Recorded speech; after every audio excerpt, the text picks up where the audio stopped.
Olá, estamos começando hoje a nossa série Fundamentos de Cálculo, né? O cálculo necessário para a nossa fisicoquímica, para o nosso curso de fisicoquímica. Então, a nossa primeira aula, a aula de hoje, a aula inaugural do curso propriamente dito, né? Trata das funções. Bom, antes de mais nada, eu queria deixar a indicação de um livro didático, que eu considero mais interessante para se estudar cálculo. Eu acho ele muito, muito didático. Esse livro aqui, ele se chama simplesmente Cálculo, né? O Cálculo volume 1 trata das funções de uma variável. Ele é de um autor chamado James Stewart. Existem edições mais novas. Eu acho que deve estar na 8ª edição atualmente. Esse aqui é a 7ª edição. É um livro muito, muito bom. Uma linguagem muito acessível, né, para quem vai ingressar, né, nesse mundo do cálculo. Então, estou deixando também na descrição um link para a homepage do livro, certo? Tem alguns textos extras lá alguns materiais interessantes, né, que acompanham, aí tem muita história da matemática também, né, são textos interessantes para acompanhar junto do estudo do cálculo, ok? Então hoje nós vamos falar sobre funções. Vamos seguir um certo roteiro, vamos falar da definição das funções, maneiras de representar uma função, e não se enganem, funções são o alicerce, né, a base do estudo do cálculo diferencial e integral. Então, vamos lá para a nossa aula de hoje.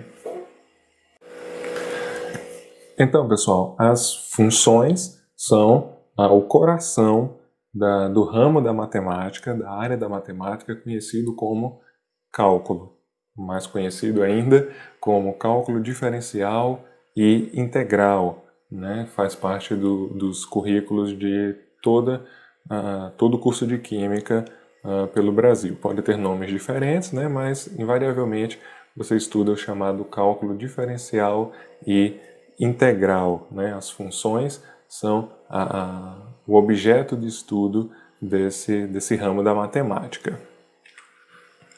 Então, de onde é que surgem essas funções, né? Então, sempre que houver uma dependência de um dado, de uma grandeza em relação a outra, nós vamos estar falando de uma função. Muito mais interessante, descobriu-se, ou até muito mais fácil, é estudar uma relação entre as grandezas, ou como elas mudam com o passar do tempo, por exemplo, com a posição, enfim, em relação a uma outra variável, do que o conhecimento sobre aquela grandeza num dado instante, num dado momento. Então, estudar como as coisas mudam, como elas variam, acabou sendo muito mais interessante, muito mais útil para as ciências exatas do que, repito, estudar o que uma grandeza é num determinado momento no tempo e espaço, ok? Então, a quem nós devemos essa maravilha, né? A quem nós devemos esse tópico tão adorado pelos estudantes aí, Brasil, quiçá mundo afora? Ele, Isaac Newton, né? Os seus princípios, esse livro, O Princípio, né? Falando de maneira reduzida, um título grande, os princípios naturais aí do Isaac Newton, ele descreve ou cria as bases para o cálculo diferencial e integral. Na verdade, é uma disputa, né? Newton versus Leibniz pela origem do cálculo. Muita controvérsia sobre a origem do cálculo, porém hoje meio que se acredita que eles desenvolveram essa ideia do cálculo diferencial de maneira independente. Então costuma-se atribuir ao Isaac Newton a criação, porém muito da notação que se usa em cálculo, dos símbolos utilizados, são na verdade criação do Leibniz. Okay? Então esse cálculo diferencial e integral, ele se dedica, né, ao estudo de como variáveis se relacionam, como grandezas variam uma em relação à outra. né? O efeito de uma variável sobre uma outra, ok? Então, para a gente começar a entrar nesse tópico, em primeiro lugar eu devo dizer que eu estou considerando um conhecimento bem limitado da parte de vocês, digamos um nível realmente muito básico, porque eu realmente quero começar do básico, garantir que o que for fundamental fique seja bem absorvido, né? Seja bem compreendido para a gente poder seguir adiante, tá? Então é o seguinte, nosso primeiro problema é de um mototáxi, é de um cidadão que faz transporte de passageiros. E esse cara, ele trabalha numa cidade que vive engarrafada.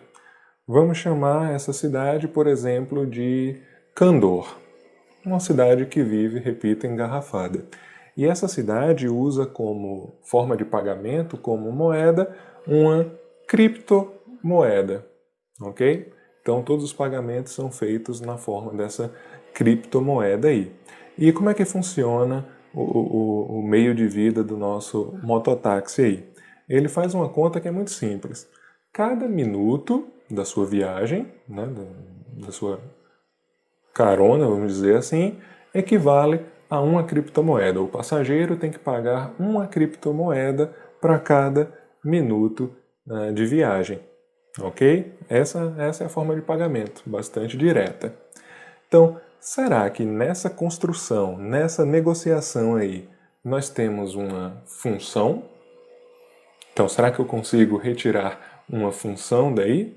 Então, o que é necessário para que eu caracterize essa, digamos, essa propriedade? Sim, eu tenho uma função aí. O que é que me permite dizer que eu tenho uma função? Vou me perguntar exatamente isso. Existe aqui uma relação de dependência entre as grandezas, entre as variáveis? Então, pense comigo. Há alguma dependência entre minuto percorrido, o minuto de viagem e o pagamento, o valor, o preço desse pagamento? Então a resposta é sim. O preço, ou quanto você paga pela corrida, depende do tempo gasto na viagem. Então existe uma relação entre duas grandezas: preço e tempo. Ok? Faz sentido? Vocês estão acompanhando até aqui? Então, se há essa relação de dependência, eu posso afirmar exatamente isso, que o preço ele é uma função do tempo, ok? O preço é função do tempo. Então, de que maneira a gente pode expressar essa função, essa relação de dependência? A primeira dessas maneiras seria a maneira verbal. Então, o que eu quero dizer com isso? É em forma de texto, né? Então, um exemplo está aí na apresentação. O preço a ser pago pela corrida no mototáxi candoriano depende do tempo gasto na referida viagem, de sorte que, para cada minuto gasto, o passageiro deve pagar uma criptomoeda. Então, essa é uma maneira verbal de eu transmitir essa mensagem, de eu explicitar essa função. Não é a única, claro que não. Uma outra maneira de eu explicitar essa função é através de uma tabela. Então veja que eu tenho aí no canto da tela uma tabelinha. De um lado tem o tempo, que para simplificar eu vou chamar somente de T, dado em minutos. Na outra coluna eu tenho o preço, que também para simplificar vou chamar somente de P, esse preço dado em criptomoedas. E qual é o acordo lá com o nosso mototáxi? Cada minuto gasto equivale a uma criptomoeda. Então, ó, nessa tabelinha aqui, tentem completar comigo. Nessa tabelinha, vou colocar um lápis preto aqui.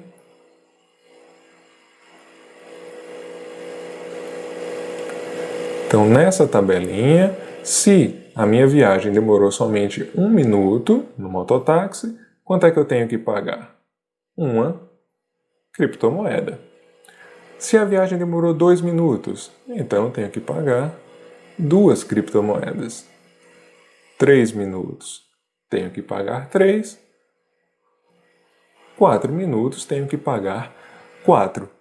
Então, o nosso mototaxista ele poderia, por bem, a cada passageiro que chegasse para ele, ele poderia entregar um panfleto, uma folha de papel com essa tabelinha, né, seguindo para vários tempos, vários minutos de viagem. Então, é uma maneira de expressar essa dependência também. Outra maneira é através de um gráfico, certo? Através de um gráfico. E quais são as características desse gráfico? Eu tenho dois eixos, né, que definem o chamado plano cartesiano. Então, eu tenho dois eixos cartesianos. Um eixo que normalmente a gente se refere ao eixo X, né, eixo das abscissas, e um eixo Y, eixo das ordenadas. No nosso caso, nesse problema, nós estamos lidando com preço e tempo. Novamente, qual é o combinado com o mototáxi? A cada 1 minuto está aqui, eu tenho que pagar uma criptomoeda. Então, 1 minuto, uma criptomoeda. Então, eu posso marcar no meu gráfico, no plano cartesiano, isso aqui. Esse pontinho. Por quê? Ele liga exatamente essas duas informações. Ele liga essas duas informações. Se a minha viagem demora 2 minutos, eu tenho que pagar agora o quê? 2 criptomoedas. 3 minutos. 3. Opa, pagou aqui. 4 minutos, 4. E eu poderia continuar aqui. 5 minutos, 5 criptomoedas, 6 minutos e assim sucessivamente.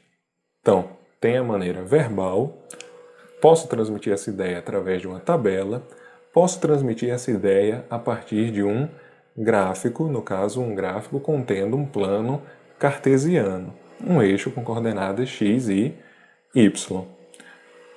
Tem mais uma maneira, a maneira talvez mais prática, mais compacta da gente representar essa relação entre o preço e o tempo da viagem, que é através de uma expressão matemática.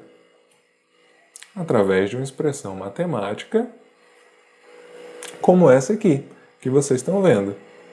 Eu estou dizendo que o preço, essa unidade, criptomoedas, é igual ao tempo dado em minutos. Então, isso aí é uma forma muito concisa, né? Muito prática de você representar a relação entre preço e o tempo. O preço é igual ao tempo. Para tornar isso ainda mais compacto, eu vou dizer isso. P igual a T, porque eu já defini P como sendo preço, T minúsculo representando o tempo. Então, P igual a T. Então, o nosso mototaxista teria uma maneira muito simples de te informar o preço. Ele te entrega um papel dizendo preço igual ao tempo. Ok? Então, eu posso ainda, né, deixar bem mais claro, deixar ainda mais explícito, né, essa dependência do preço com relação ao tempo, colocando o tempo aí entre parênteses, ok? Então, isso aqui é uma maneira explícita de eu indicar que o preço depende do tempo. Aparece o tempo entre parênteses aí. Então, nesse nosso exemplo, né, o P, o preço, depende do tempo. Então, isso classifica esse P como sendo a chamada variável dependente. Por que ela é dependente? Porque ela depende, nesse caso, do tempo. Enquanto o T, a variável T, é a nossa variável independente. Ok? Então, P é a variável dependente, porque para eu determinar o preço, primeiro eu tenho que saber quanto tempo aquela viagem levou, certo? Então, isso aí vale, claro, para esse exemplo, preço versus tempo. Porém, se eu estou tratando do caso mais geral, eu não vou usar preço, não vou usar tempo. Para um caso que envolva qualquer grandeza, qualquer variável, a gente costuma sempre apelar para a incógnita universal. o x, né? Então, x costuma ser a variável independente e f de x, que a gente pode simplesmente chamar de y, é a chamada variável dependente. Ok? Então, se eu quiser traduzir essa função preço versus tempo para essa linguagem mais geral, eu digo que isso é o mesmo que dizer f de x é igual a x, em que a minha função f é o preço. E o tempo eu estou escrevendo não mais como t, mas como x. Ok? Então essa é a maneira mais geral de eu escrever uma função, lembrando que eu posso também, sem problema algum, escrever f de x como sendo somente y. E dizer que nesse caso, né, y é igual a x. Tá certo? Então, basicamente, ou de maneira resumida, eu posso dizer isso aí. Uma função, ela é uma regra que transforma um valor em outro. Pega um valor de entrada, um input, e retorna um outro valor, uma saída, ok? Então, nesse caso, no caso do nosso mototaxista kandoriano, a grandeza tempo ela é transformada numa outra grandeza, a grandeza preço, seguindo a regra P de T, o preço em função do tempo, é igual a T. Então, a nossa função, que aqui eu estou chamando de f, ela funciona como uma espécie de máquina, uma máquina que realiza uma certa transformação. Ela pega um valor x, um valor qualquer, e transforma esse valor x em um outro valor, um valor que eu estou chamando de y. É isso que faz uma função. No mototáxi, transforma o tempo em preço. Certo? Bom, nós vamos fazer alguns exemplos, né? Vamos nos aprofundar um pouquinho aí nas funções, dando uma olhada num software chamado GeoGebra. Vamos dar uma olhada nele. Então, pessoal, essa janelinha é do GeoGebra. Tenho aqui um plano cartesiano, eixos x e y, também aqui eixo y, eixo x, porém eu estou chamando de P do preço, T do tempo. Então estamos no problema lá do mototáxi. Aqui eu vou representar aquela negociação, né, onde o mototáxi diz que o preço que você paga pela corrida é equivalente ao tempo que a viagem leva. Ok? Então, repare que aqui ao lado eu criei uma tabelazinha, seguindo essa regra. Aqui eu tenho o tempo, dado em minutos, o tempo T, 1 minuto, 2 minutos, 3 minutos, etc. E eu tenho aqui o preço, ok? Que seguindo a regra dessa negociação aqui, o P de T igual a T, eu tenho que se a viagem durou 3 minutos, eu pago 3 criptomoedas e assim vai. Então eu vou pegar esses pontos aqui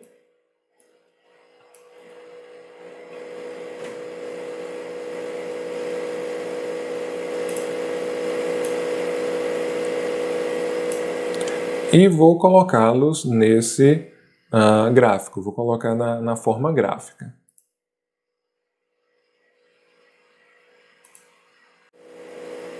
Pronto, vocês estão vendo aí, ó? Foram 5 valores, né? 5 pares de tempo e preço que aparecem aqui colocados no gráfico, ok? Então, ó, imagina o seguinte, esse nosso mototaxista, digamos que ele é muito criterioso. Ele diz, olha, eu conto os minutos, porém eu também faço frações de minuto. Ou seja, você pode andar nessa moto 1,5 minutos. Ele acha mais justo do que cobrar 2 minutos ou 1. Então ele é muito rigoroso, ele conta frações de minutos. Então, aqui ao lado, vocês estão vendo, essa tabelinha segue isso aí, ó. Ele aproxima os valores a cada meio minuto, cada 0,5 de minuto, ok? Então, vocês estão vendo isso aqui. Então, o que é que eu vou fazer agora? Eu vou fazer uma lista de pontos contendo esses dados aí, certo? Desse outro mototaxista.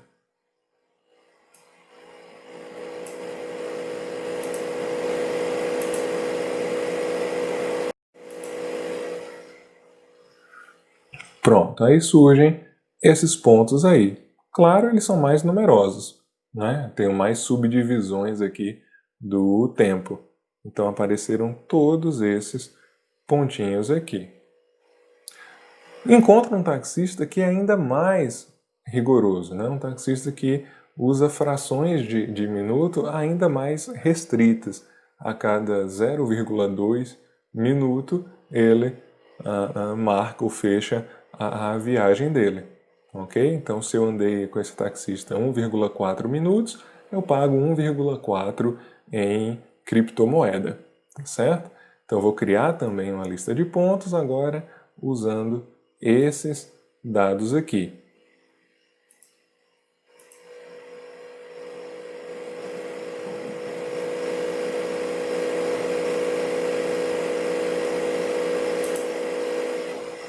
Pronto.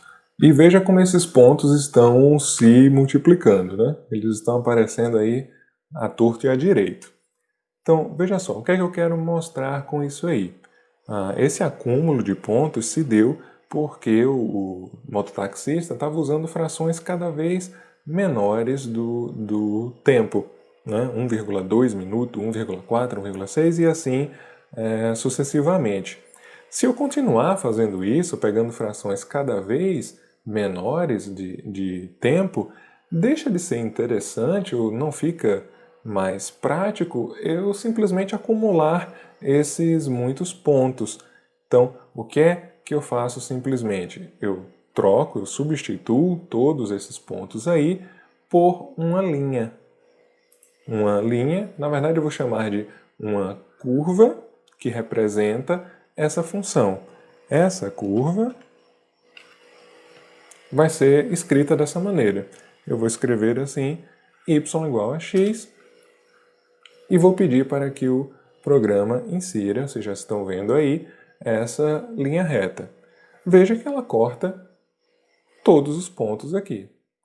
Claro, essa é uma linha reta que representa a equação y igual a x, ou nesse caso, p versus t. Então, eu posso apagar todos esses pontos aqui, sem problema nenhum, e, digamos, substituí-los por essa linha reta. E vamos ver como isso é fato, né? Como essa linha já é suficiente para eu ter toda a informação que eu preciso. Pronto, então eu tenho aí apenas agora essa linha, né, que representa essa equação, y igual a x, pode conferir aqui, y igual a x, que é basicamente o mesmo que dizer p igual a t. Então eu vou marcar aqui um ponto no gráfico e vamos ver o que é que eu tenho aqui. Pronto, cliquei aqui e criei um ponto A. E se eu olhar aqui de lado, ó, quais são as coordenadas desse ponto A? Coordenada x é igual a 4, coordenada y é igual a 4. Ok? Então, quando x é 4, y é 4 também. Ok? Então, eu tenho a mesma informação que eu tinha antes, com os pontos, com a tabela, com essa linha aqui. Certo? Então, só para a gente deixar bem claro.